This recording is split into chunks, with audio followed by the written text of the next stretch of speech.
መንግስት እንዴት ነው ያንዳንዱን ግለሰብ በዚህ መልኩ ተከታትሎ የሚችለው? ለምሳሌ ቅድም እንደተባለው ከኩልነት ጋር እና ከተለያዩ መከበር ያለባቸው መብቶች ስለሚኖሩ ለአቢዩስ የተጋለጠ አይሆንም ወይ? ህጋዊ የሆነ የንብረት መብት ነው እንጂ ጥበቃ የሚያገኘው አይ አቃቤ ህግ ወይም የህግ አስከባሪ አካላት ትሬስ ማድረግ ስላልቻሉ ወይም ደግሞ ከሆነ ወንጀል ነው ብሎ ማስረዳት ስላልቻሉ በፈለገው መንገድ ላምጣ እኔ ደብቄ ማስረዳት ሳይጠበቅብኝ መኖር እችላለሁ። በቀጥታም ሆነ በተዘዋዋሪ ያለው ንብረት ወይም የኑሮ ደረጃው አሁን ባለበት ወይም አስቀድሞ በነበረበት ስራ ወይም በሌላ መንገድ ከሚያገኘው ወይም ሲያገኝ ከነበረው ህጋዊ ገቢ የማይመጣጠን እንደሆነ እና የንብረቱም ወይም የኑሮ ደረጃው ምንጭ በተመለከተ ምክንያታዊ የሆነ የወንጀል ጥርጣሬ በኖረ ጊዜ የዚህ አይነቱ የኑሮ ደረጃ ወይም ያለው ንብረት እንዴት ሊኖረው እንደቻለ ለፍርድ ቤት ካላስረዳ በስተቀር ንብረቱ ይወረሳል ይላል። ምን ማለት ነው? ማንኛውም ሰው ባልተገባ መንገድ ያገኛቸውን የኢኮኖሚ ጥቅሞች ለመውረስ የሚያስችል ምሉእ የሆነ የህግ ስርዓት አልነበረም። ተቋማት ሊበረበሩ እንደሚችሉ፣ ምርመራ ሊደረግባቸው እንደሚችል፣ ንብረት ሊወረስ እንደሚችል ይገልጻል። ግለሰቦችም እንደዛ።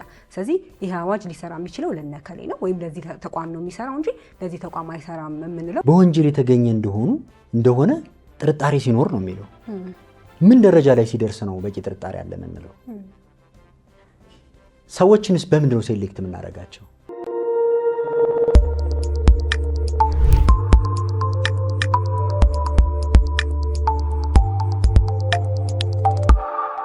ሰላም ጤና ይስጥልን። የተወደዳችሁ የፍትህ ለሀገሬ ፕሮግራም ተከታታዮች፣ ፍትህ ለሀገሬ የተሰኘው ሳምንታዊ ፕሮግራማችን እነሆ ጀምሯል። አዘጋጅቼ የማቀርብላችሁ ሌሊያ ተረፈ ነኝ። ዛሬ በፍትህ ለሀገሬ ውይይት የምናደርግበት ርዕሰ ጉዳይ ከንብረት ማስመለስ አዋጅ ጋር በተያያዘ ጉዳይ ነው። በዚህ ጉዳይ ላይ ውይይት ለማድረግ እንደተለመደው አንድ የህግ ባለሙያ እንግዳ አድርጌ ጋብዤላችኋለሁ።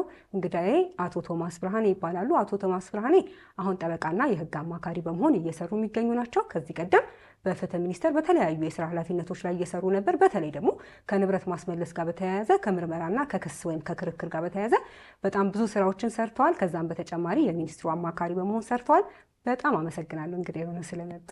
እኔም አመሰግናለሁ ሊያይ። እሺ ዛሬ ውይይት የምናደርገው በንብረት ማስመለስ አዋጁ ላይ ነው። አዋጅ ቁጥር 1364 ላይ እና ይህ አዋጅ አዲስ ነው እንደሚታወቀው እና ባለፈው ዓመት ወደ መጨረሻ አካባቢ ላይ የወጣ አዋጅ ነውና በጣም ብዙ ጥያቄዎች የሚነሱበት ስለሆነ እንደ ህግ ባለሙያ ምን ቁም ነገሮችን ማስተላለፍ አለብን የሚለውን ለህግ ባለሙያዎችም ብቻ ሳይሆን ለህግ ባለሙያ ላልሆኑ ሰዎችም ግንዛቤ መፍጠር ስላለብን ነው የዚህ ፕሮግራም ዓላማ። ስለዚህ የንብረት ማስመለስ አዋጅ ነው የሚለው ራሱና ንብረት ማስመለስ በራሱ ምን ማለት ነው ከሚለው እንጀምር። ንብረት ማስመለስ ስንል ትርጉሙ ምንድን ነው? ከዛ በኋላ ደግሞ ቀጥታ ወደ አዋጁ ዝርዝር ጉዳዮችን መንገባ ይሆናል። እንግዲህ የንብረት ማስመለስ ስንል ንብረት ማስመለስ እንደ ጽንሰ ሐሳቡ ወይም ቃሉ ወይም ሐረጉን ስንመለከት እንደ አብዛኛው የህግ ቃል እንደምናውቀው ኮንክሪት የሆነ ወይም ይሄ ነው የሚባል አጭር የሆነ ትርጉም ወይም ትርጓሜ ማስቀመጥ አዳጋች ነው። ነገር ግን ለአሰራር እንዲያመች አዋጁን ለመተርጎም ተግባራዊ ለማድረግ እንዲያመች በሚል አሰሪ የሆነ ትርጓሜ በአዋጁ ላይ ተሰጥቶታል። ይህ የተሰጠው ትርጓሜ ሰፊና በውስጡ በርካታ ራሳቸውን ችለው ሊብራሩ የሚችሉ ደግሞ ነጥቦችን የያዘ ነው። ከዚህ አኳያ በአዋጁ ላይ የተሰጠውን ትርጓሜ ስንመለከተው እንግዲህ የንብረት ማስመለስ ማለት የወንጀል ፍሬ የሆነ ንብረት ከወንጀሉ ፍሬ ጋር ተቀላቅሎ ወይም ተለውጦ የተገኘ ንብረት፣ ከወንጀል ፍሬው የተገኘ ገቢና ሌሎች ጥቅሞች፣ ለወንጀሉ መፈጸሚያነት የዋለ ንብረትና ከዚህ ለወንጀል መፈጸሚያ ከዋለው ንብረት ደግሞ የተገኙ ትርፍና ሌሎች ጥቅሞች እንዲሁም ምንጩ ያልታወቀ ንብረትን አስመልክቶ ከንብረት ማስመለስ ከጥናት ይህንን የወንጀል ፍሬ ናቸው ከሚባሉ ነገሮችን ከመለየት እነዚህን ንብረቶች የወንጀል ፍሬ ናቸው የተባሉ ንብረቶችን ደግሞ እንዳይባክኑ፣ እንዳይሸጡ፣ እንዳይለወጡ፣ እንዳይሸሹ ከማገድ ከመያዝ እንዲሁም ደግሞ በርካታ ንብረቶች ደግሞ አሁን ንብረቱ ስንል እንግዲህ ሰፊ ነው እናየዋለን። የእነሱን ኢኮኖሚያዊ ደግሞ ጥቅም በመያዛቸው በመታገዳቸው የወንጀል ፍሬ መሆናቸው ደግሞ ዞሮ የሀገር ንብረት ወይም ጥቅም ስለሆናቸው ደግሞ አስተዳደራቸው ደግሞ ኢኮኖሚያዊ ጥቅማቸውን በጠበቀ መልኩ እንዲሆን ደግሞ የንብረት ማስተዳደርን ብሎም መጨረሻ ላይ ደግሞ የመውረስ ሂደትን የሚያጠቃልል ሰፊ ትርጓሜ ነው። ስለዚህ ንብረት ማስመለስ ስንል እንግዲህ እነዚህ አሁን የጠቀስናቸውን የወንጀል የተገኙ ንብረቶች ምንጩ ያልታወቀ ንብረትን ጨምሮ በዚህ ሂደት ውስጥ ንብረቱ መጨረሻ ላይ እንዲወረስ ለማድረግ ነው። እንዲወረስ ለማድረግ ከሚደረግ ጥናት ልየታ፣ እነሱን ፕሮቴክት ለማድረግ ከሚወሰዱ ጊዜያዊ እርምጃዎች ጀምሮ እስከሚወረስበት ድረስ ያለው ሂደት ነው አጠቃላይ የንብረት ማስመለስ የምንለው ማለት ነው።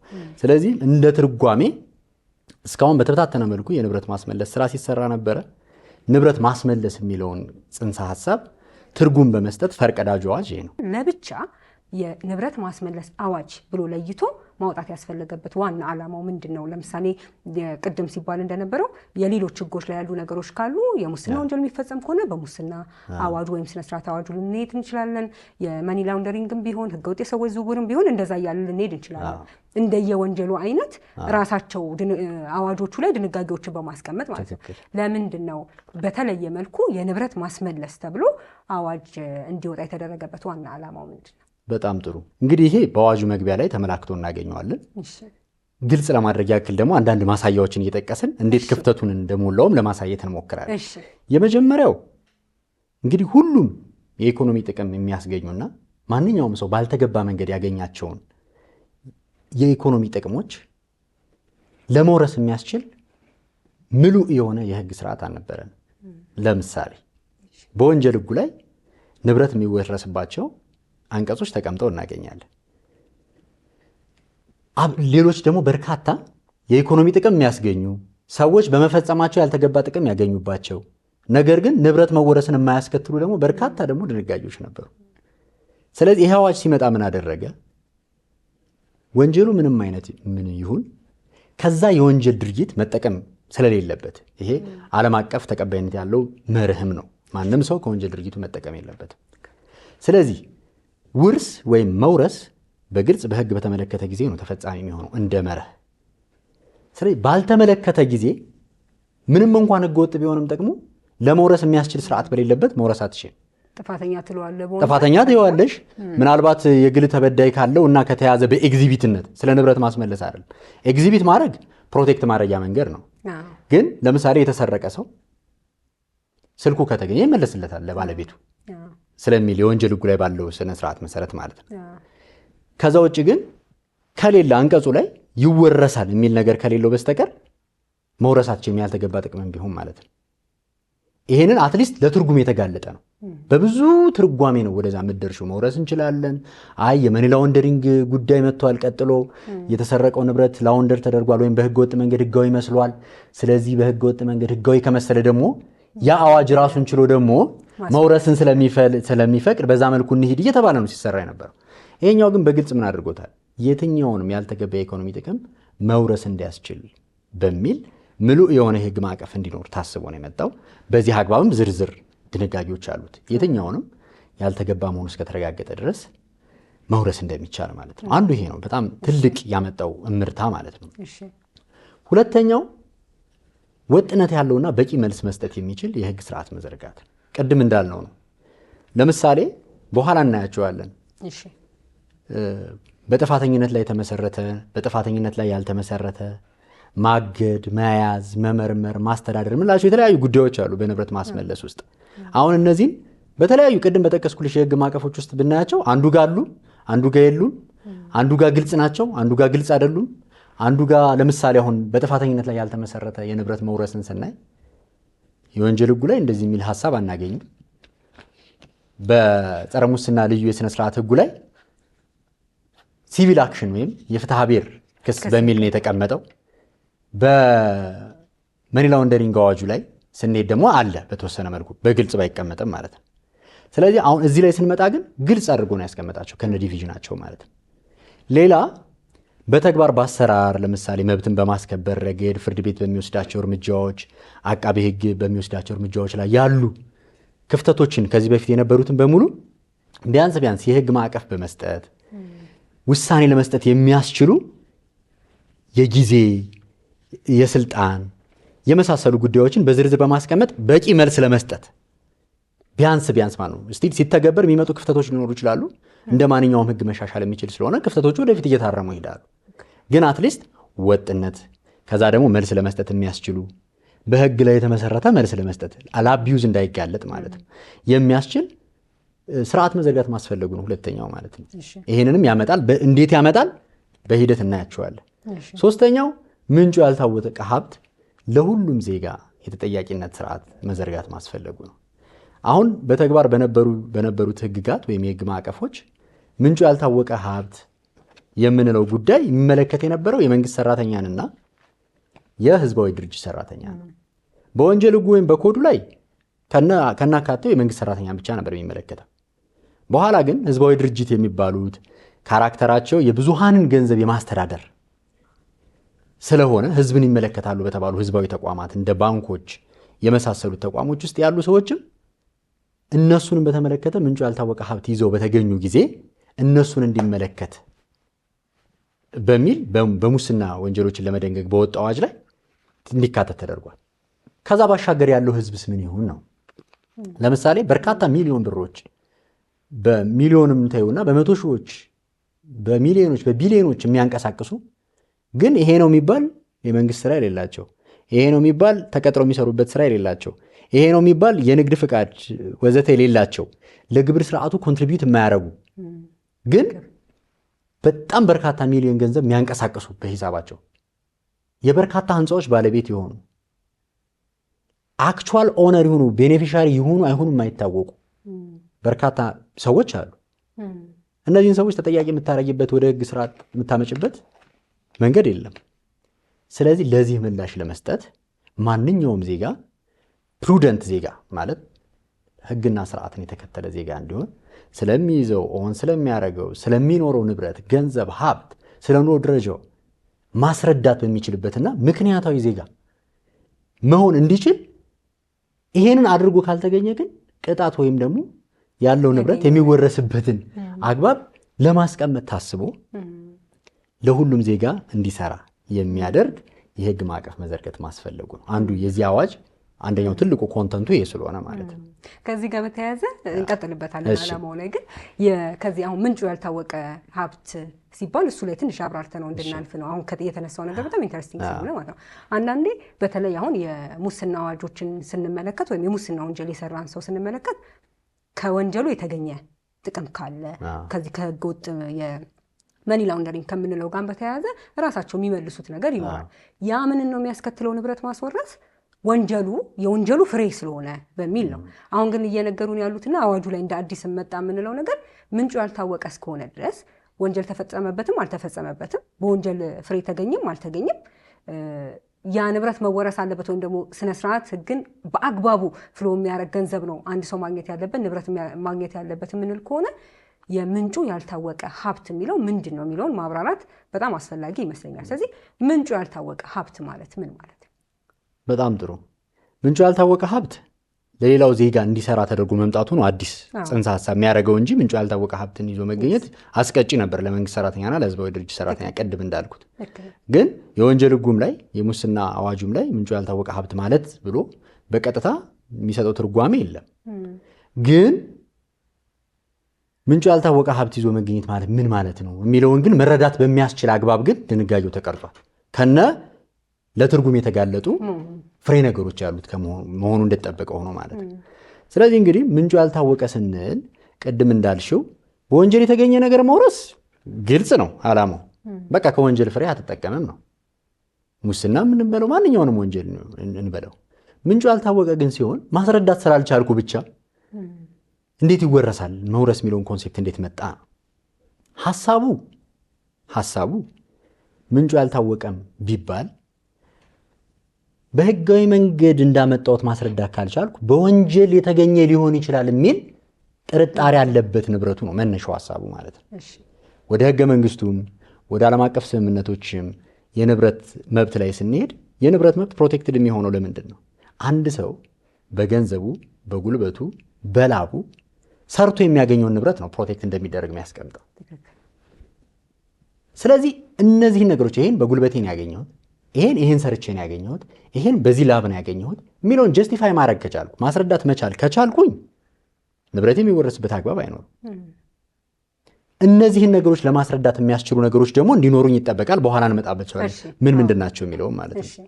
ስለዚህ ህገ መንግስቱም ላይ የንብረት መብትም ስንል ህጋዊ የሆነ የንብረት መብት ነው እንጂ ጥበቃ የሚያገኘው አቃቤ ህግ ወይም የህግ አስከባሪ አካላት ትሬስ ማድረግ ስላልቻሉ ወይም ደግሞ ከሆነ ወንጀል ነው ብሎ ማስረዳት ስላልቻሉ በፈለገው መንገድ ላምጣ እኔ ደብቄ ማስረዳት ሳይጠበቅብኝ መኖር እችላለሁ ወደሚል ነገር የምንሄድ ከሆነ አጠቃላይ የፋይናንስ ስርዓቱ ላይ የፍትሃዊነት የኮምፒቲሽን የምንላቸው የፍትሃዊ ውድድር የምንላቸው በትክክለኛ መንገድ ንብረት ማፍራት ለሀገር ኢኮኖሚ ኮንትሪቢዩት ማድረግ እንደዚህ ጋር ምናምን የሚሉት ነገሮች በሙሉ ጥያቄ ውስጥ ይገባሉ ነው።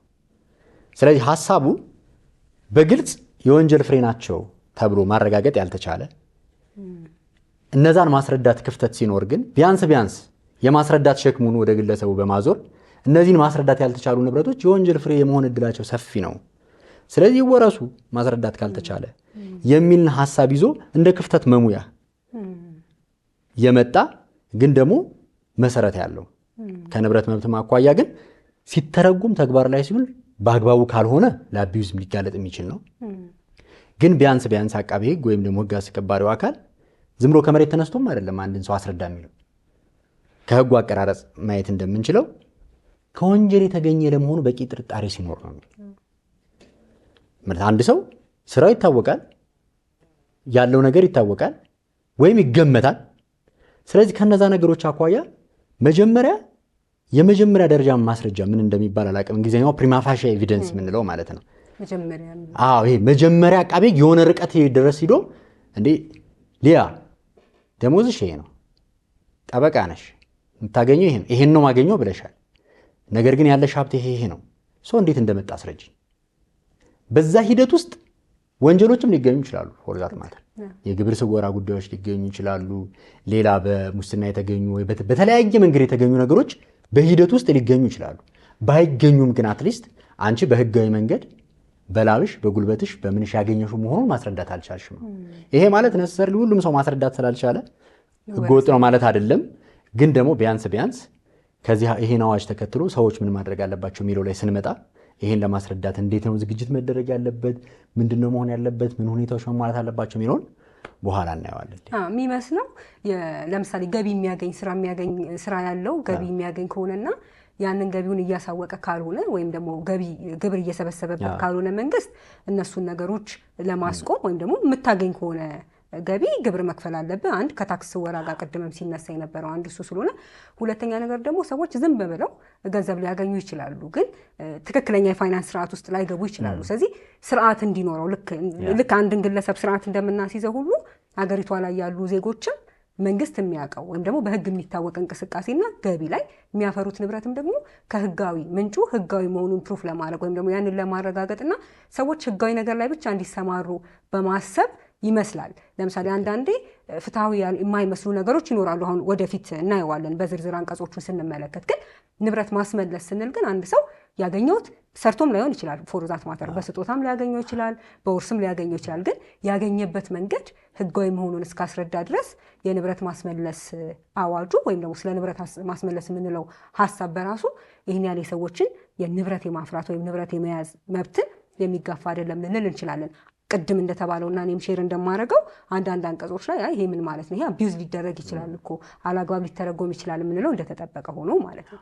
ሁለተኛው ዓላማ ላይ ነበርን። እሺ፣ ሶስተኛው ዓላማ የአዋጁ ሌላኛው ከዓለም አቀፍ ህግጋትና መለኪያዎች ጋር የተጣጣሙ የህግ ማዕቀፎችን እንዲኖሩ ማድረግ አስፈላጊ ስለሆነ ነው። ሲጀመር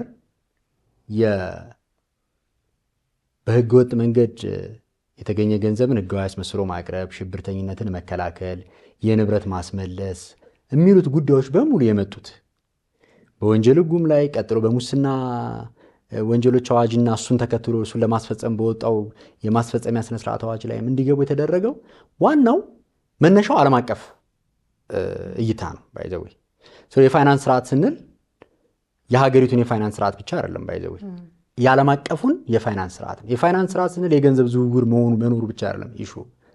የገንዘብ ዝውውር በዓለም አቀፉ ሰላምና ደህንነት፣ ጤንነት በበርካታ ጉዳዮች ላይ ኢምፓክት ስላለው ነው ገንዘብ ወይም ኢኮኖሚ። ስለዚህ ይህን መቆጣጠር አስፈላጊ ስለሆነ ወደ ኢትዮጵያ የህግ ማዕቀፎች ከመምጣታቸው በፊት እነዚህ ማዕቀፎች የንብረት ማስመለስ የምንላቸው ቅድም ያነሳናቸው በርካታ ህግጋት መነሻቸው ዓለም አቀፍ ስምምነቶች ናቸው። አንዱ ለምሳሌ የተባበሩት መንግስታት የጸረ ሙስና ወይም የሙስና ድርጊቶችን ለመከላከል የወጣው የቃል ኪዳን ስምምነት ኡንካክ የምንለው ማለት ነው። የተደራጁና ድንበር ዘለል ወንጀሎችን ለመከላከል የወጣው ስምምነት አንቶክ የምንለው፣ እነዚህን ደግሞ ወደ ተግባር ለመመንዘር ደግሞ ምንድነው በአማርኛ አቻ ትርጉም ላይ ይገኝለት ይችላል፣ ግን የፋይናንስ ግብረ ኃይል የሚባለው ወይም ፋትፍ ሪኮሜንዴሽን ፋይናንሻል አክሽን ታስክ ፎርስ የምንላቸው ወደ 40 ሪኮሜንዴሽኖች አሉ፣ ዓለም አቀፍ ተቀባይነት ያላቸው። ምንን የሚመለከቱ? የፋይናንስ ጤነኝነትን ማረጋገጥ፣ በወንጀል የተገኙ እና ከዚህ ጋር ተያይዞ ያሉ የህግ ስርዓቶችን የሚመለከት ስርዓት የሀገራት ጤነኛ መሆን እንዳለበት የሚያዝ የህግ ማስፈጸም ስርዓቱ፣ የማገድ፣ የመያዝ፣ የመውረስ የመሳሰሉት ነገሮች በሙሉ መተግበር ያለባቸውን ሁኔታዎች የሚያሳዩ ፋትፍ ሪኮሜንዴሽን ወደ 40 ናቸው። በየጊዜው አፕዴት ይደረጋሉ። ስለዚህ ቅድም ካነሳሁልሽ ዓለም አቀፍ ህግጋት፣ ቅድም መለኪያዎች፣ እነዚህ ሪኮሜንዴሽኖቹ ከነዚህ መለኪያዎች አኳያ ሀገራችን በየጊዜው ትገመገማለች። ምን ያህሉን አሟልታለች፣ ምን ያህሉ ይቀራታል፣ ምንድነው ያለው የህግ ክፍተት፣ አሁንስ ምን ማድረግ አለባት።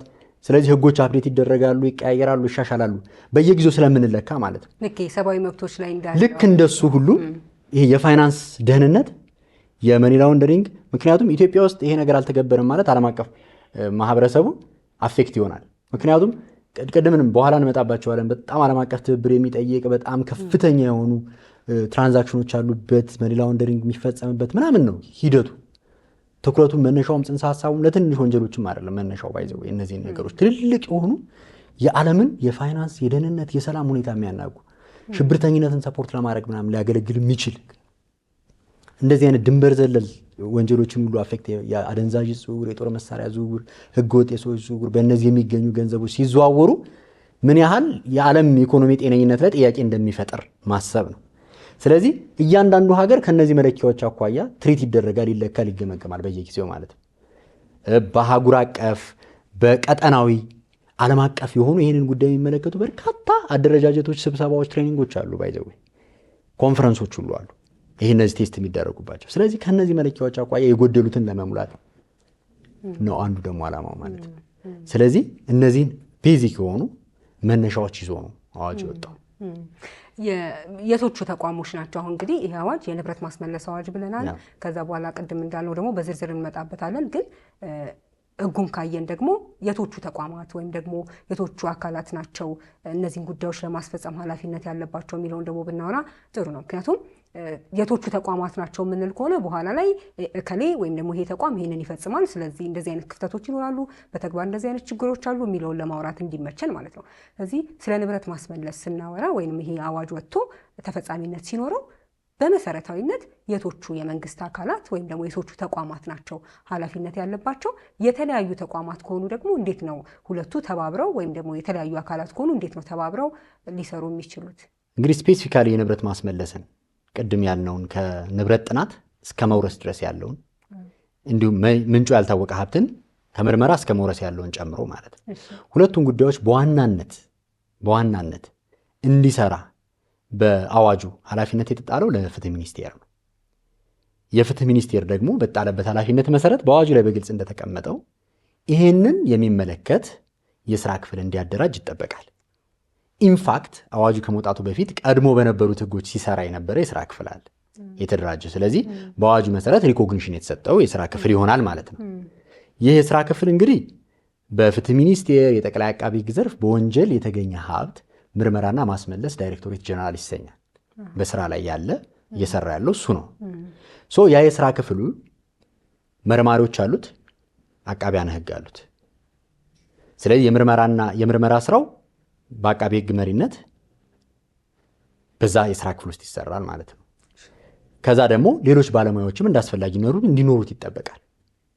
ለምሳሌ የንብረት ክርክር እየተደረገ የሀብት ግምት አሴት ቫሉዌሽን በጣም ክሪቲካል ነጥብ ነው።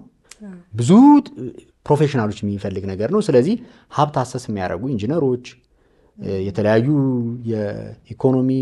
የኢኮኖሚክስ፣ የአካውንቲንግ፣ የተለያዩ የኦዲት ምናምን ባለሙያዎች ሊያስፈልጉት ይችላሉ። ስለዚህ እነዚህን ሁሉ ያካተተ የስራ ክፍል እንዲሆን ይጠበቃል። ስለዚህ በዋናነት ይህንን ስራ የሚሰራው በፍትህ ሚኒስቴር ይሄ የጠቀስኩት የስራ ክፍል ነው። ይሄ አዲሱ አዋጅ አንድ የፈታው ችግር ከዚህ ጋር በተያያዘ ቀድሞ በነበረው አሰራር የምርመራ ስራውን ፖሊስም ይሰራል፣ አተሴም ታይም ደግሞ መርማሪዎች ስላሉ በፍትህ ሚኒስቴር ውስጥ ይሰራል። ስለዚህ የኃላፊነት መደራረብ፣ የሚና መለየት ችግሮች የማገድ ለምሳሌ ማገድን በተመለከተ አቃቤ ሕግም ላይ ይታገዳል ፕራክቲካሊ፣ ፖሊስም እዛ ላይ አቤቱታ አቅርቦ ያሳግዳል። ሰዎች ኢቨን የቱ ጋር አቤቱታ ማቅረብ እንዳለባቸው ማነው ምላሽ የሚሰጠው ፕራክቲካሊ የሚፈጠሩ በርካታ ችግሮች ነበሩ። በእርግጥ የአስፈጻሚ አካላትን ለመደንገግ የወጣው አዋጅ ቁጥር 1263 የንብረት ማስመለስን የመሳሰሉት ጉዳዮች በአቃቤ ሕግ እንዲሰሩ ኢንቴል ያደርጋል ወይ ደግሞ የሆነ አንድ ነገር አድ ለማድረግ ሞክሮ ነበር፣ ግን ሙሉ ለሙሉ ግን ችግሩን አልፈታውም ነበር። ስለዚህ አሁን ግን ይሄ አዋጅ በግልጽ የመመርመር ስራውንም የመክሰስ ስራውንም የውርስ ማመልከቻ የማቅረብና በዚህ ሂደት ላይ ያሉትን በሙሉ መርማሪ አቃቤ ሕጉንም በአንድ የስራ ክፍል ውስጥ በአቃቤ ሕግ ተቋም ስር በማደራጀት እንዲሰራ ኢቨን መርማሪዎች በአቃቤ ሕግ አስተዳደር በአቃቢያን ሕግ አስተዳደር ጉባኤ እና አቃቤ ሕግን በሚገዙ የዲሲፕሊን ሁኔታቸው የጥቅማ ጥቅማቸው ሁሉ በዛ እንዲገዛ በግልጽ ሪኮግኒሽን ሰጥቷል አዋጅ። ስለዚህ መርማሪዎች አሉ ማለት ነው። ቀድሞ በፖሊስ ተቋም ውስጥ የነበሩ ሲቪል መርማሪዎች፣ ሚሊተሪም የነበሩ ሚሊተሪ ማለት ሲቪል ያልሆኑ ማለት ነው መርማሪዎች፣ እነሱ በሙሉ የተካተቱበት ወደፊትም በርካታ ሌሎች ቅድም እንዳልኩሽ ኢንጂነሮች፣ አሰሰሮች፣ አካውንታንቶች፣ ኦዲተሮች በሙሉ ሊካተቱበት የሚችል የስራ ክፍል ነው። ይሄ ማለት ግን ፖሊስ ሚና የለውም ማለት አይደለም፣ ወይም ሌሎች አካላት ሚና የላቸውም ማለት አይደለም። ለምሳሌ የፖሊስ ሚና በተመለከተ በምንጩ ያልታወቀ ሀብት የተጠረጠረ ሰው ወይ በንብረት ማስመለስ ሲያሸሽ ተጠርጣሪ ሰዎች ይኖራል። ተጠርጣሪን ለምሳሌ በመጥራት በማቆየት ብርበራ በማከናወን በመያዝ በመውረስ በማስተዳደርና ሌሎች ጉዳዮች ግን ከፖሊስ ጋር በጋራ መስራት ይኖርበታል ማለት ነው። አንዳንድ ጊዜ ኤክስፐርቲሶቹ ፒውርሊ የፖሊስን ማንዴት የሚመለከቱ ስለሚሆኑ ማለት ነው። ለምሳሌ ተጠርጣሪ ማቆየት፣ ተጠርጣሪ መያዝ እንደዚህ አይነት ቦታዎችም የሉትም ፍትህ ሚኒስቴር ኢንፋክት ማለት ነው ከተፈጥሯዊ የስራ ባህሪው ማኳያ። ስለዚህ ከዚህ ጋር በተገናኘ ከፖሊስ ጋር በቅንጅት መስራት ይጠበቅበታል። ከዛ በተጨማሪ መረጃዎችን በመስጠት የሚያገለግሉ ባንኮች፣ የመሬት አስተዳደር አካላት፣ የተሽከርካሪና አሽከርካሪ ሌሎች መረጃና ድጋፍ ሰጪ አካላት መረጃ የሚሰጡት በሙሉ ከነሱ ጋር በቅንጅት መስራት ይኖርበታል። ከዛም ሲሻገር ደግሞ ጉዳዩ ዓለም አቀፍ ትብብርን የሚጠይቅ ነው። ስለዚህ ቀጠናዊ፣ አህጉራዊ፣ ዓለም አቀፋዊ የሆነ ቅንጅታዊ አሰራርን የሚጠይቅ ነው ማለት ነው። ስለዚህ ቤዚካሊ ግን እነዚህ አካላት በዚህ ሂደት ውስጥ ይሳተፋሉ የሚለውን መጥቀስ አስፈላጊ ነው። በክልሎች ሲሆን ደግሞ ያው በፍትህ ቢሮ ደረጃ ተመሳሳይ የሆነ አደረጃጀት ይኖራል ተብሎ ይጠበቃል። እንደዛ ሪኳየር ያደርጋል አዋጅ። ስለዚህ ይሄ የስራ ክፍል የምንለው መርማሪዎች ያሉት ቢሆንም መርማሪ የምንለው ግን ልክ አሁን ከዚህ በፊት እንደሚደረገው ከሙስና ወንጀሎች ጋር ተያይዞ እንደሚሰራው ፖሊስና አቃቢ ሕግ በጋራ ይሰራዋል የምንለው ሳይሆን የራሱ የስራ ክፍል አለው። ያንን ምርመራ ያደርጋል። ግን የፖሊስን እርዳታ ወይም ደግሞ ፖሊስ የሚያስፈልግበት ነገር ሲኖር ከፖሊስ ጋር አብሮ በቅንጅት ይሰራል ነው እንጂ የስራ ክፍሉ መርማሪ የምንለው ፖሊስን ለማለት አይደለም፣ ወይም ከፖሊስ ጋር ይሰራል ለማለት አይደለም ማለት ነው። ሲጀመር እንመጣለን። ቅድማውን ዲፋይን ስናደርገው ትርጉሙ ሰፊ ነው አይደለ? በዛ ትርጉም ውስጥ በጣም አንኳር የሆኑ ነጥቦች አሉ ማብራራት ያለብን ለእነዚህ ምላሽ የሚሰጠን።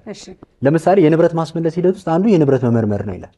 ንብረት መመርመር ማለት ወንጀለኛ መመርመር ማለት ነው ወይ?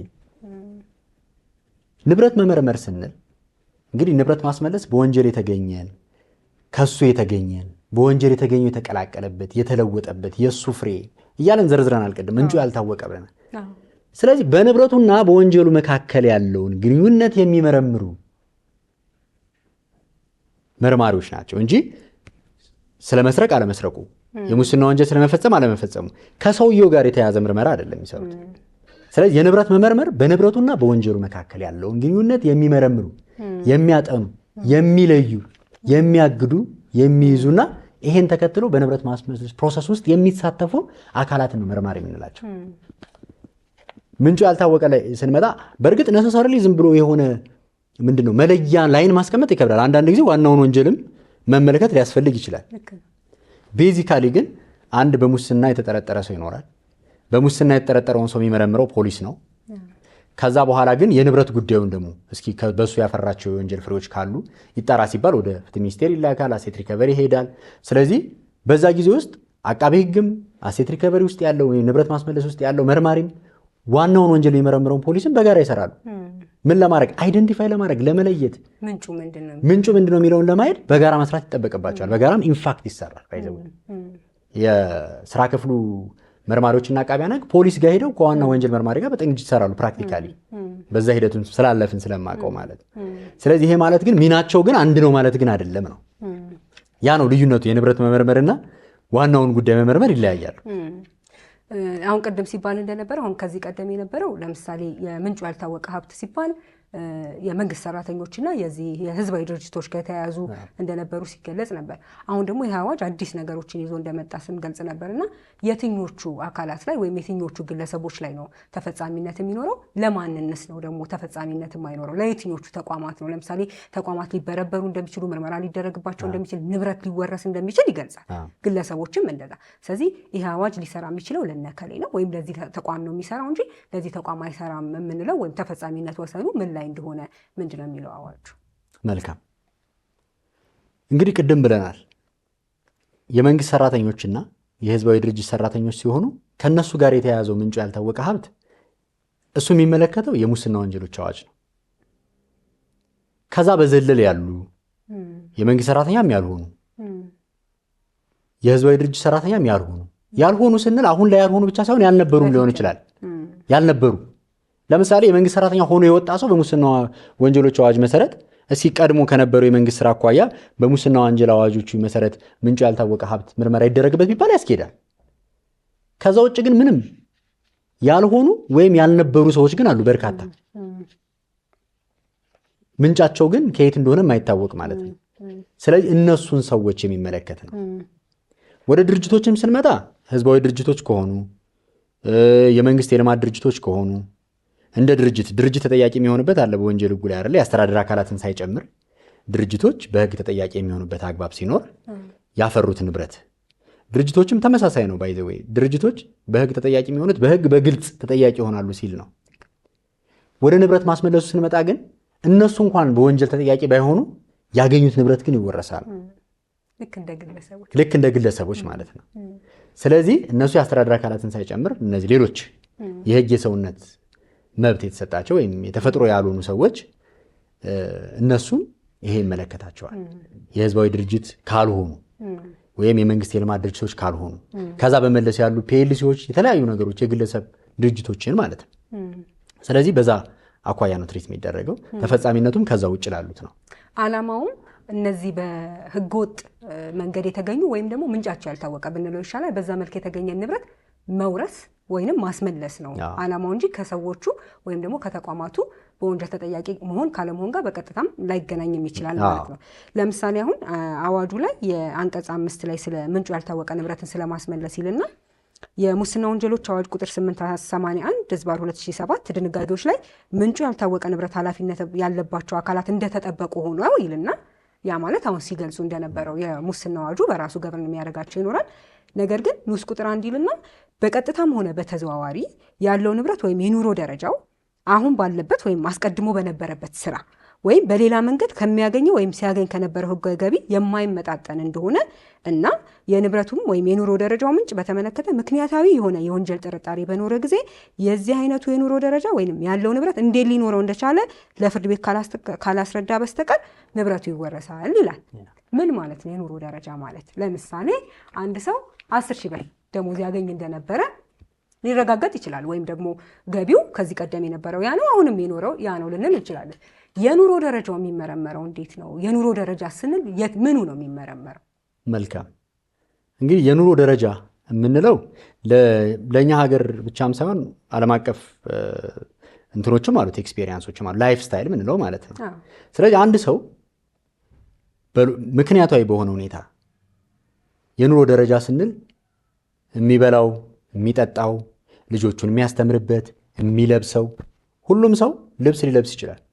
አንዱ ባለ 500,000 ብር ሱፍ ሊለብስ ይችላል፣ አንዱ ባለ 6,000 ብር ሱፍ ሊለብስ ይችላል። ስለዚህ ይህ ላይፍ ስታይል ነው። ይሄ የፍላጎት ብቻ ጉዳይ ሳይሆን የኢኮኖሚ ጉዳይም ነው። ስለዚህ አንድ ሰው እነዛን ነገሮች ኤክሰርሳይዝ ማድረግ የሚችለው አንድ ሰው ልጁን የሚያስተምረው ኢንተርናሽናል ትምህርት ቤት ውስጥ ሊሆን ይችላል። አንድ ሰው ደግሞ ልጁን የሚያስተምረው በመንግስት ትምህርት ቤቶች ውስጥ ሊሆን ይችላል፣ በህዝብ ትምህርት ቤቶች ሊሆን ይችላል። አንድ ሰው የሚዝናናው ወክ በማድረግ ሊሆን ይችላል። ግማሹ ሰው ደግሞ የሚዝናናው ከሀገር እየወጣ በትልልቅ በዶላር በሚከፈልባቸው መዝናኛ ስፍራዎች ሊሆን ይችላል። ስለዚህ የኑሮ ደረጃ ስንል ላይፍ ስታይል ስንል በአጠቃላይ እኛ የምንኖረው የምናወጣው ወጪ ለልጆቻችን፣ ለራሳችን፣ ለቤተሰቦቻችን ኤክስፔንድ ምንድነው የምናወጣቸው ወጪዎች በሙሉ የሚወሰኑት በምናገኘው ገቢ ነው። ስለዚህ የምናገኘው ገቢ እየኖርን ካለ ነው የህይወት ዘይቤ ጋር መጣጣም አለበት ነው።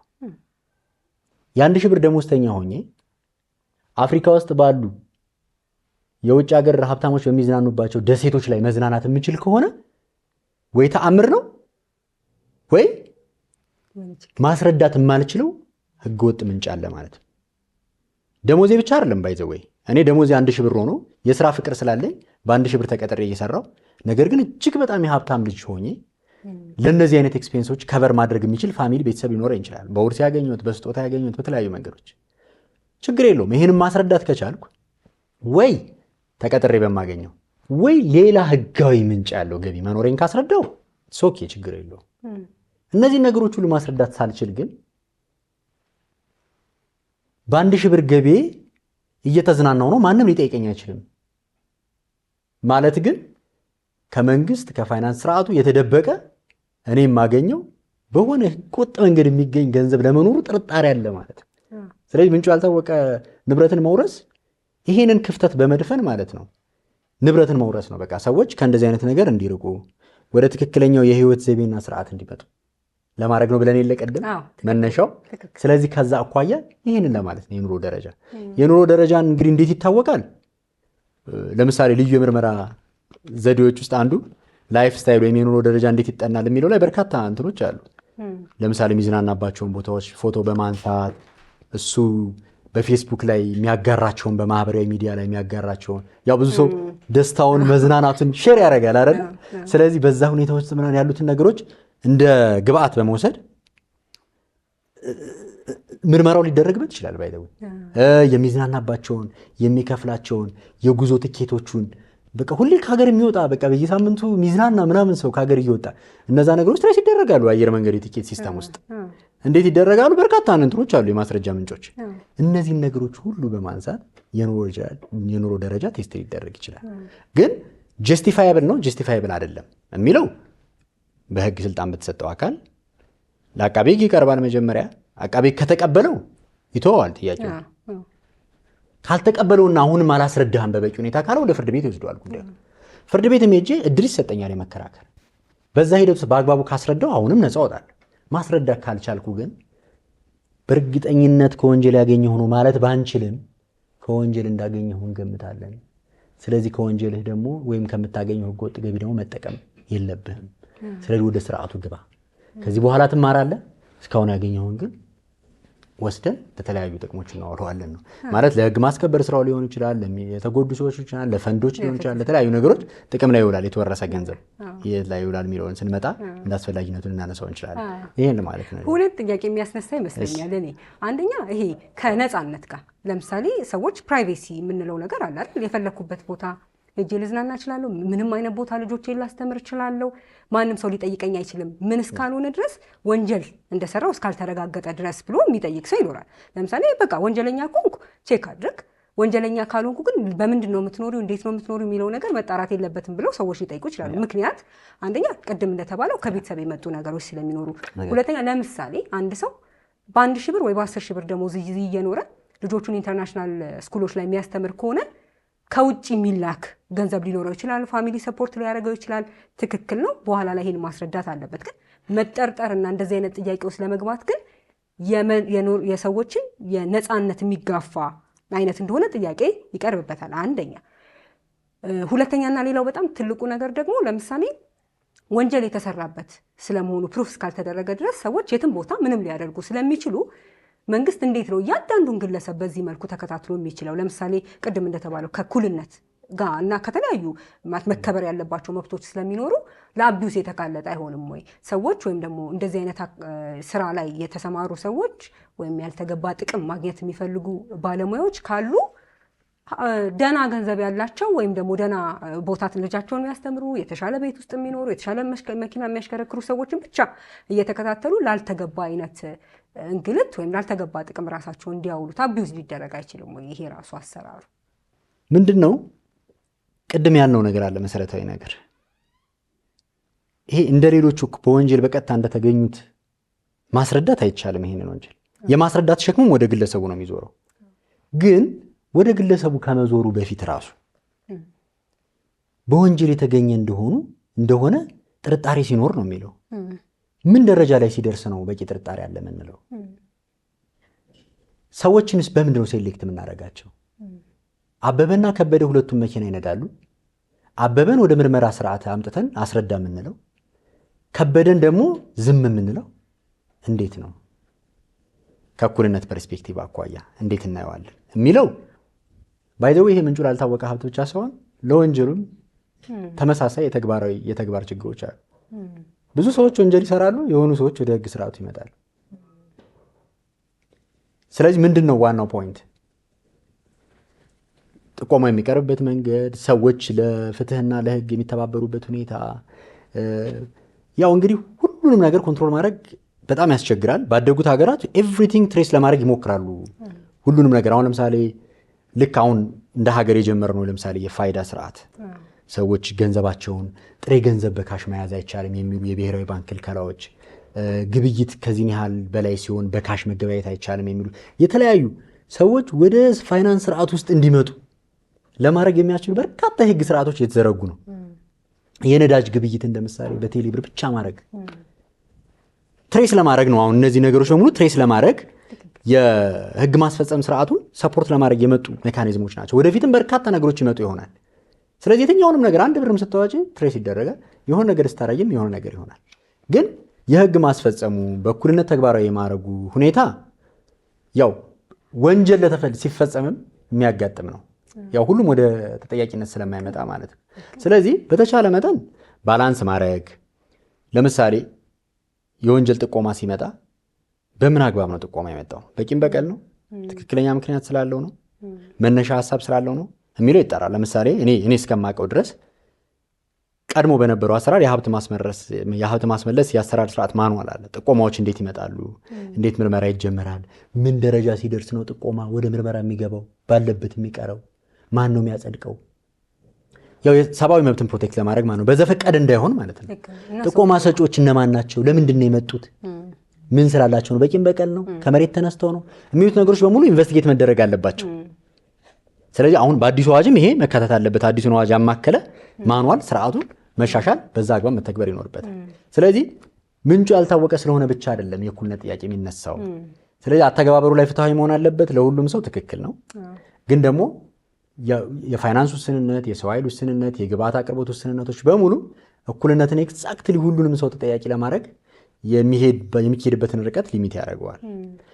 ሌላው ሁለተኛው ያነሳሽው በጣም አንኳር ነጥብ ከግላዊነት ከፕራይቬሲ ጋር ተያይዞ ያለው ነገር ባይ ዘ ዌይ የፕራይቬሲ ነገር ትክክል ነሽ። እኔ ለምሳሌ ማስረዳት ለምን ይጠበቅብኛል እንዴ? የህግ ማስፈጸም ሮል የተሰጠው አካል አለ። ወንጀል ሰርተሃል፣ ጥፋት ሰርተሃል ካለኝ ይጠይቀኝ። ይሄው በዚህ ሰርተሃል፣ ስለዚህ ይዛሃለሁ፣ ጠይቀሃለሁ ማለት አለበት። ከዛ ውጭ ግን እኔ ለማስረዳት ራሱ ለምን ደክማለሁ? አለኝ ማስረጃው፣ ግን ለምን ደክማለሁ? ቅድም ያነሳነው ነጥብ ነው። ዞሮ ዞሮ ሀሳቡ ክፍተቶችን ለመሙላት እርግጠኛ መሆን ባይቻልም የወንጀል ጥርጣሬዎችን በሙሉ ማድረቅ፣ ምንጭ ማድረቅ ነው ህገወጥነትን ማለት ነው። ስለዚህ ያ ነው ሎጂኩ። ከግላዊነት አኳያ ግን ሲተገበር ግን በጥንቃቄ መሆን አለበት። ለምሳሌ በልዩ የምርመራ ዘዴ አካውንቴ ክትትል ሊደረግበት ይችላል፣ ስልኬ ሊጠለፍ ይችላል፣ እኔ ክትትል ሊደረግብኝ ይችላል። የኑሮ ዘዬን እየተከታተለ የሚያጠና ሰው ሰርጎ ገብ ሊመደብብኝ ይችላል። ግን ይሄ ግን ግላዊነቴን በጣም እንዳይፈታተነው ግን ልዩ የምርመራ ዘዴ ስለሆነ መደበኛ ስላልሆነ በፍርድ ቤት ገቨርን ይደረጋል። እንዲሁ አስቸኳይ ሆኖ እንኳን ያለ ፍርድ ቤት ትዕዛዝ ልዩ የምርመራ ዘዴው እየተከናወነ እንኳን ቢሆን ኢሚዲየትሊ በህጉ ላይ በተቀመጠው ቀን ውስጥ ለፍርድ ቤት ቀርቦ መጽደቅ አለበት። ካልሆነ ክትትሉ እንዲቋረጥ ማለት ነው። ስለዚህ ደህንነትን፣ ግላዊነትን ባላንስ ለማድረግ ህጉ ያስቀመጣቸው ፍርድ ቤት ለምሳሌ የፍርድ ቤቱ አንዱ ሚና ባይዞ የቼክ ኤንድ ባላንስ ነው። ስለዚህ ለህግ አስፈጻሚው ለፍትህ ሚኒስቴር የተሰጠ ስልጣን ነው። ግን ደግሞ ኤክሰርሳይዝ ሲያደርግ እነዚህን ተግባራት ቼክ ይደረጋል በፍርድ ቤት። ችግሮች ሲኖሩ ሶልቭ ይደረጋል። አቤቱታዎች ምላሽ ይሰጣቸዋል። አላግባብ የታገደ ይነሳል። አላግባብ የተጀመረ ልዩ የምርመራ ዘዴ እንዲቋረጥ ሊደረግ ይችላል። ስለዚህ በፍርድ ቤት ሱፐርቪዥን ወይም ክትትል ውስጥ መሆኑ ባላንስ ለማድረግ ነው። እንግዲህ የትኛውም ለኖርማሉም ለመደበኛውም ወንጀል ተመሳሳይ ነው። ልዩ የምርመራ ዘዴ አፕላይ በሚሆንበት ጊዜ የግላዊነት ጥያቄ ይነሳል።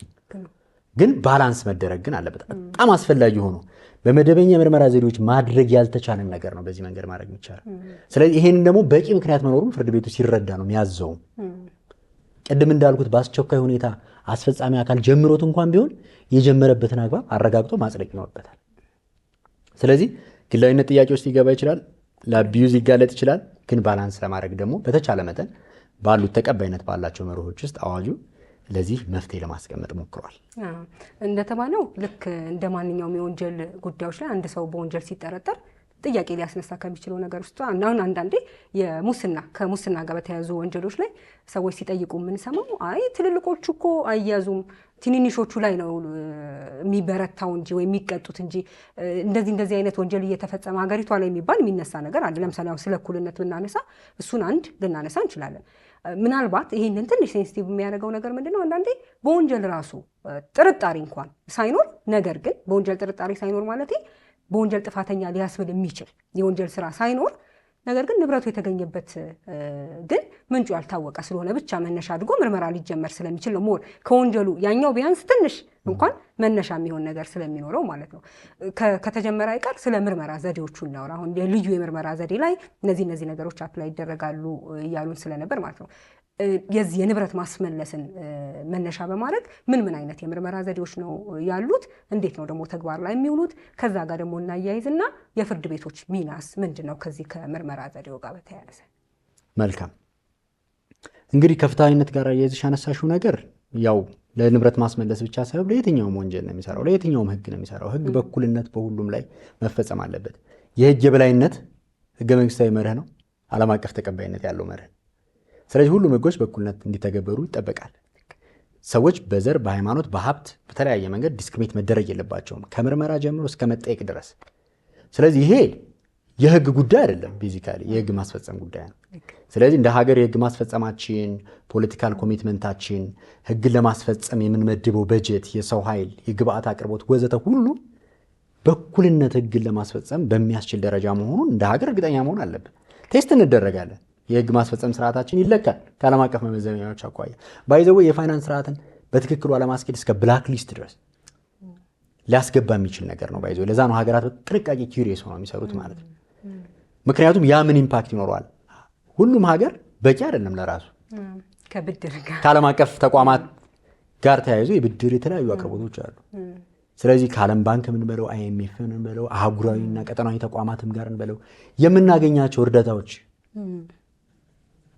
የሁለትዮሽም ይሁን የሶስትዮሽም ይሁን ግንኙነቱ ሀገራት በእኛ ላይ ያላቸው እምነት የፎሪን ዳይሬክት ኢንቨስትመንት ማለት የውጭ ኢንቨስትመንት የምንስብበት መንገድ በሙሉ ቴስት ይደረጋል። ከፋይናንስ ስርዓታችን ከህግ ማስከበር ምን ያህል የህግ ማስከበር የህግ ማስፈጸም ኮሚትመንት አለን? ፍርድ ቤቶቻችን ምን ያህል ስትሮንግ ናቸው? የአቃቤ ህግ ተቋማችን ምን ያህል ስትሮንግ ነው? ፖሊስ ምን ያህል ስትሮንግ ነው? የሆኑን ጥያቄዎች ይመጣ ባይዘው ይሄ እስከ ጥብቅና ድረስ ሁሉ ይሄዳል። መብትን የሚያስከብረው ደግሞ በዛ በተቃራኒው ደግሞ ሳይድ ሲኖር ደግሞ ጠበቆች ናቸው። ምን ያህል ተቀባይነት ያለው የህግ ስርዓት አለ የሚለው በሙሉ ቴስት ይደረጋል። ስለዚህ ከነዚህ ነገሮች አኳያ መንግስት በቁርጠኝነት ፖለቲካል ኮሚትመንት ወስዶ አስፈላጊውን የግብአትና የሰው ኃይል አሟልቶ መስራት እሱ የህግ ማስፈጸም ጉዳይ ነው። የኮሚትመንቱ ጉዳይ በእኩልነት የማስፈጸሙ ማለት ነው እንጂ የህጉ ችግር አይደለም። ስለዚህ ከዛ አኳያ የሚታይ ነው። ቀጥሎ ያነሳሻቸው ጉዳዮች ስንመለከት ግን እንግዲህ መደበኛና ልዩ የምርመራ ዘዴዎች አሉ። መደበኛ የምንላቸው እንግዲህ ባህላዊ ከሆኑት ወይም ትራዲሽናል ከተለመዱት የሚጀምሩ ከቃለ መጠይቅ ኢንተርቪው ከማድረግ የተከሳሽነት ቃል የተጠርጣሪነት ቃል ከመቀበል የሰነድ ማስረጃዎችን ከማገላበጥ ከጥቆማዎች ከተለያዩ አካላት ከሚገኙ ማስረጃዎች እነዚህ በሙሉ መደበኛ ናቸው። ለምሳሌ የኔን የፋይናንስ ስራ ጤነኝነት ለመጠየቅ እስኪ ባንክ ምን ያህል ገንዘብ አለው፣ እስኪ ቦታ አለው፣ መሬት አለው፣ ይዞታ አለው፣ ቤት አለው፣ መኪና አለው የሚሉትን ነገሮች መጠየቅ እነዚህ አሁን የተለመዱ ናቸው ለየትኛውም ማለት ነው። ምንም የተለየ ልዩም የሚያስብላቸው ነገር የለም። ልዩ የሚባሉት በባህሪያቸው ስናያቸው ኢንተርቬንሽን ይፈልጋሉ ወይ ደግሞ የዘዴዎቹም አይነት የተለየ ካራክተር አላቸው። ለምሳሌ የፖስታ ግንኙነትን የኢሜል ግንኙነትን መጥለፍ አንድ ሰው እንግዲህ የግላዊነት መብቱ የተጠበቀ ህገ መንግስታዊ መብት ነው በህግ በልዩ ሁኔታ ካልተፈቀዱ በስተቀር እዛ ላይ ለተቀመጡት ለፓብሊክ ኢንትረስት ፐርፐዝ ምናምን የሚሉት ነገሮች አሁን የወንጀል ጉዳይ የፓብሊክ ኢንትረስት ጉዳይ ስለሆነ ማለት ነው። ስለዚህ ከነዛ ጉዳዮች አኳያ የፖስታ ግንኙነት ሲጠለፍ ቤቴ ውስጥ ካሜራ ሲገጠም ላይፍ ስታይልን ሰው እንደ ጥላ እየተከታተለ ሲያነሳኝ ሲመለከተኝ ትሬስ ሲያደርገኝ ማስተላለፈውን የማደርገውን ነገር በሙሉ አንደር ኮንትሮል ሲሆን ልዩ ዘዴ ነው። ትራዲሽናል አይደለም። ሰርጎ ገብ ሲመደብ ማለት ወንጀሉን አብሮ እየፈጸመው የላይፍ ስታይሉን አብሮ እያከናወነ ግን መረጃ የሚሰጥ አካል ማለት ነው። እነዛ ነገሮች በሙሉ ሲገቡ ለምንድን ነው ልዩ ዘዴ የሆነው? ይሄ የግላዊነት ጥያቄው አለ፣ ቬሪ ትልቅ ኮንሴፕቱ። ከዛ ሲቀጥል ግን ማስረጃው የሚመጣበት መንገድ ተቀባይነት እንዲኖረው ነው። በህገ ወጥ መንገድ የተገኘ ማስረጃ ነው። በህገ ወጥ መንገድ የተገኘ ማስረጃ ደግሞ ተቀባይነት የለውም፣ ህገ መንግስታዊ መርህ ነው። ስለዚህ የተገኘበትን መንገድ ምክንያታዊ ለማድረግ የግድ እውቅና ያስፈልገዋል። የማን? የፍርድ ቤት እውቅና ያስፈልገዋል። አይ የተገኘው ግላዊነት መብት ተጥሶ ነው፣ ግን ደግሞ በእኔ እውቅና ነው። ከዚህ ውጭ ሌላ በመደበኛ ሁኔታ አንተን ለመመርመር ማስረጃ ለመሰብሰብ የሚያስችል ምክንያት አለመኖሩን አምኛለሁ እንደ ፍርድ ቤት ነው። እንግዲህ ፍርድ ቤት ገለልተኛ አካል ነው፣ ህግ አስፈጻሚ አይደለም። ስለዚህ ሁሉንም በእኩልነት ይዳኛል፣ ሁለቱንም ይመዝናል። የዜጎችን መብት ለማስከበር ትልቁ ተቋም። ስለዚህ የመጨረሻው ተቋም ጀስቲፋይ ካደረገው ተቀባይነት ይኖረዋል ነው ሀሳቡ። ስለዚህ ልዩ የምርመራ ዘዴዎች የምንላቸው ለንብረት ማስመለስ ብቻ ሳይሆን ለመኒ ላውንደሪንግ፣ ለትልልቅ ወንጀሎች ተግባራዊ የሚሆን ነው። እነዚህ ነገሮች ናቸው ልዩ የምርመራ ዘዴዎች የሚባሉት ማለት ነው። ስለዚህ ለአቢዩዝ ይጋለጣሉ በሆነ ባልሆነው ልዩ የምርመራ ዘዴ እየተባለ እሱን ፕሮቴክት ለማድረግ ግን ፍርድ ቤቶች የገቡበት ሚና አንኳር ነው። ስለዚህ የፍርድ ቤቶች ሚና ስናነሳ ከነዚህ ጉዳዮች ጋር በተያያዘ ብቻ ሳይሆን ከንብረት ማገድ፣ ከንብረት መያዝ እንግዲህ አቃቤ ሕግ የአንድ ሰው ንብረት እንዲያዝ እንዲታገድ ማመልከቻ ሲያቀርብ ለመያዝና ለማገድ በቂ ምክንያት አለ ወይ፣ በቂ መነሻ አለ ወይ የሚለውን አጣርቶ ነው ፍርድ ቤት የእግድ ትእዛዝ ወይም የመያዝ ትእዛዝ የሚሰጠው። በነገራችን ላይ መያዝና እግድ የሚሉትን ተርሞች ግልጽ ብናደርጋቸው ጥሩ ይሆናል። ማገድ ማለት እንግዲህ አንድ በወንጀል የተገኘ ነው ተብሎ የተጠረጠረ ወይም የሱ ፍሬ የተቀላቀለበት ቅድም ያልናቸው ነገሮች በሙሉ እንዳይባክኑ፣ እንዳይለወጡ፣ ለሌላ ሰው እንዳይተላለፉ፣ እንዳይጠፉ፣ እንዳይሽሹ ለማድረግ የሚሰጥ የእግድ ትእዛዝ። መያዝ ስንል ደግሞ ማገዱ ብቻውን በቂ ሆኖ ባልተገኘ ጊዜ ንብረቱ ራሱ ፊዚካሊ እንዳይንቀሳቀስ በቁጥጥር ስር ውስጥ የመዋል መያዝ የምንለው። እንግዲህ መያዝ ስንል የሚያዝባቸው ምክንያቶች አሉ እዛ የተቀመጡ በአዋጁ ላይ። ሀሳቡ ግን በጠቅላላ የእነሱን ድምር ስናየው ማገዱ በቂ ባልሆነ ጊዜ ንብረቱ ሊሰወር፣ ሊጠፋ፣ ሊወገድ፣ ሊሸሽ፣ ምክንያቱም ንብረቱ በራሱ አንድ ማስረጃ ነው ለጉዳዩ። ሲቀጥል ደግሞ መገኘትና መወረስም ደግሞ አለበት ነው የወንጀል ፍሬ እስከሆነ ድረስ ማለት ነው። ሌላ ወንጀልም ሊሰራበትም ስለሚችል ማለት ነው። የወንጀል መፈጸሚያም ሊሆን ስለሚችል ማለት ነው። ስለዚህ እነዚህን ነው መያዝና ማገድ ስንል ይሄን ነው። ስለዚህ ፍርድ ቤት ከጅምሩ ይሄንን በማድረግ ከዛ ደግሞ አላግባብ የታገዱና የተያዙ ንብረቶች ሲኖሩ ደግሞ የዜጎችን አቤቱታ በማስተናገድና መልስ በመስጠት ረገድ ሚና ይኖረዋል። ቀጥሎ ደግሞ በተለይ የተያዙ ንብረቶች ሲኖሩ ደግሞ መኪና ተያዘ ይቆማል፣ መኪና ከቆመ ይበላሽ፣ ቢወረስም ጥቅም አይኖረውም ማለት ነው። አዘኝ ዶፍ ዘዴ በተግባር በርካታ እንደዚህ አይነት ማሳያዎች አሉ፣ ባይዞ ከጥቅም ውጭ ሆኑ ብረት የሆኑባቸው ማለት ነው። ስለዚህ ይህን ለማስወገድ ደግሞ ማስተዳደር የሚባል ጉዳይ አለ ወይ ፍትህ ሚኒስቴር ውስጥ በፍትህ ሚኒስቴር ሱፐርቪዥንና ክትትል ውስጥ ወይ ደግሞ አስተዳዳሪ አካላት እንዲመደቡላቸዋል። ይሄ በተግባርም ያለ አሰራር ነው። ስለዚህ ፍርድ ቤቶች ማን ነው ብቁ አስተዳዳሪ፣ ተገቢው የሰውና የግብአት እንትን ያለው በአግባቡ ሊያስተዳድረው የሚችለው ሪፖርት ማቅረብ ስላለበት በየጊዜው ማለት ነው። ስለዚህ መሸጥም መለወጥ የሚያስፈልጋቸው ነገሮችም ሊኖሩ ስለሚችሉ ገንዘቡን ማስቀመጥን ጨምሮ፣ ስለዚህ በማስተዳደር ረገድ በመሾም ፍርድ ቤት ሮል አለው። ቅድም እንዳልነው የዜጎችን አቤቱታ በማስተናገድ በመውረስም ላይ ሊወረስ ይገባል አይገባም የሚለውም ላይ መጨረሻ ፋይናል ሴ ያለው ፍርድ ቤት ነው። እንግዲህ መውረስን ራሱ ትርጉም ለመስጠት ያክል መውረስ ስንል የአንድ ሰውን ንብረት በዘላቂነት በፍርድ ቤት ውሳኔ መውሰድ መንጠቅ ማለት ነው። ስለዚህ ፍርድ ቤት ሲያዝ ነው ንብረት የሚወረሰው ነው ሀሳቡ። ስለዚህ የፍርድ ቤት ሚና በጣም ትልቅ ነው። ከዚህ ሲሻገር ደግሞ ኢቭን ዓለም አቀፍ ትብብሮችን በተመለከተ ፍርድ ቤቶች ሚና ይኖራቸዋል። ለምሳሌ በሌላ ሀገር የተሰጠን የእግድ የመውረስ የንብረት ማስፈጸም ትዕዛዞች በእኛ ሀገር እንዲፈጸሙ ፍርድ ቤት ነው ሪኮግኒሽን የሚሰጠው። ልክ ፍትሐብሔር ላይ እንዳሉ የውጭ ውሳኔዎችን የማስፈጸም የምንላቸው ማለት ነው። አግባብነት ያላቸው ቅድመ ሁኔታዎች ሲሟሉ ማለት ነው። ዓለም አቀፍ ትብብር ላይ ስንመጣ እናያቸዋለን። ስለዚህ ፍርድ ቤቶች ከጅምሩ ጀምሮ እስከ መጨረሻው ድረስ በሚደረጉ ሂደቶች ውስጥ ያለው ሮል ወይም ሚና ከፍተኛ ነው ብለን ማንሳት እንችላለን። ከዚህ ጋር በተያያዘ ስላነሳሽው ማለት ነው። እሺ አመሰግናለሁ በጣም ተመልካቾቻችን። ከጠበቃና የህግ አማካሪ አቶ ቶማስ ብርሃኔ ጋር በንብረት ማስመለስ አዋጅ ላይ ያደረግነው ውይይት ክፍል 1 ይህንን ይመስል ነበረ። ሳምንት በክፍል 2 እንጠብቃችኋለን። እስከዛው ሰላም።